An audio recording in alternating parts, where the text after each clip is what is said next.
A very good day to you. I'm Hank Gross, Mid-HudsonNews.com. It's Tuesday, January 24th. The news today brought to you by the Galleria at Crystal Run. Road patrol deputies in the Orange County Sheriff's Office are equipped with body-worn cameras, but corrections officers in the jail are not. The new administration of the office plans to change that. Assistant Undersheriff Evelyn Mallard, who is in charge of the jail, said those body cams would provide an extra layer of security. The body cameras, to me, will, one, help keep our officers more professional because they know they're on camera. And anybody that knows they're on camera, I think it just changes their behavior a little bit if they know, if they put the button on and they say, okay, now you're on. That, I think, will help.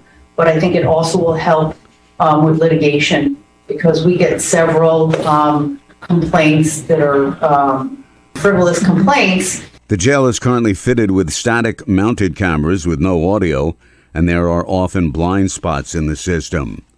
State Supreme Court Justice Robert Onufry will be ending his 50-year career in the field of law at the end of the month when he retires from the bench.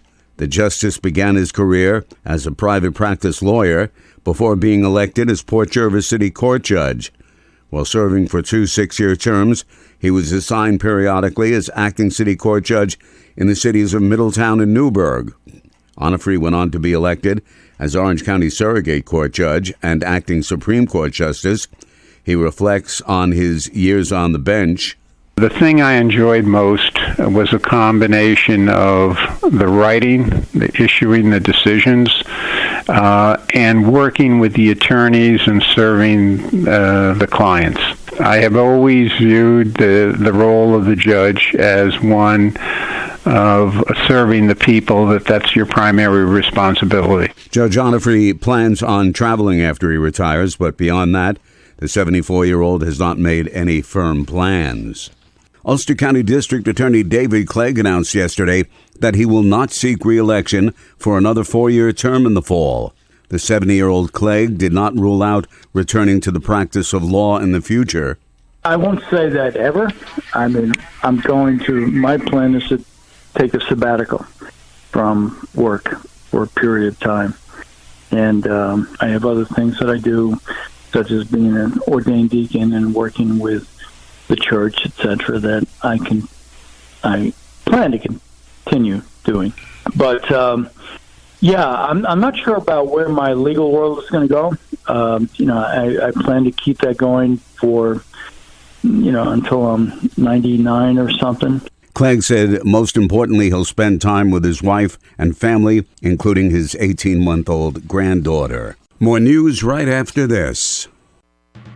Find over 100 retailers allowing you to spend hours shopping safely at the Galleria at Crystal Run.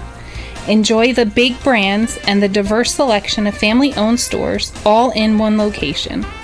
The Galleria at Crystal Run offers dining options for everyone with Fuji 110 Grill, Allen's Mediterranean Grill, and Peru Cuisine.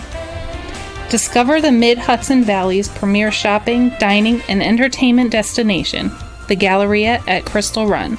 For more information, follow us on Instagram, Facebook, or visit GalleriaCrystalRun.com. Arlington Central School District officials are clamping down on security following an incident at the high school last Tuesday morning. 2 female students got into a fight when they arrived at school. Immediately after, it was discovered that the mother of one of the students involved was in the building without proper authorization. The woman, identified as 33-year-old Valerie Albello of LaGrangeville, allegedly entered the building during arrival disguised as a student.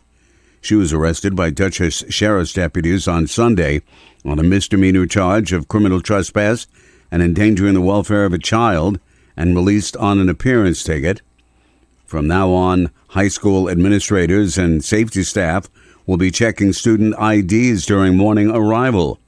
Students must have their IDs visible to enter the building, and students and staff are required to wear their Arlington IDs at all times during the school day and after-school activities. A man who fled from state police at a high rate of speed through the town and village of Monroe and then drove his Nissan Altima over a sidewalk onto the Heritage Trail walking path has been arrested and charged with, among other things, reckless endangerment. At 3 p.m. on Saturday, a trooper spotted the car driving north on Orange Turnpike at a high rate of speed. When the driver, later identified as 29-year-old Stetson Davis of Monroe, spotted the officer, he tried to flee.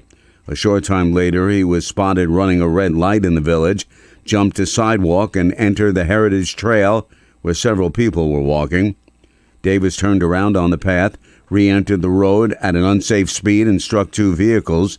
At the intersection of Stage and Lake Roads, no one was injured.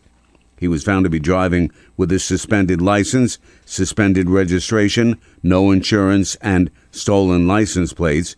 He was released on an appearance ticket. Police are investigating an incident on the New Windsor-Newburgh City line involving an erratic driver and shots fired at the car. Just after 6 p.m. on Sunday, New Windsor, City of Newburgh, and Cornwall Town Police responded to the area of Route 9W and John Street for a report of an erratic driver involving a dark-colored Acura. As officials were responding to the area, reports were received of possible gunshots in the same area.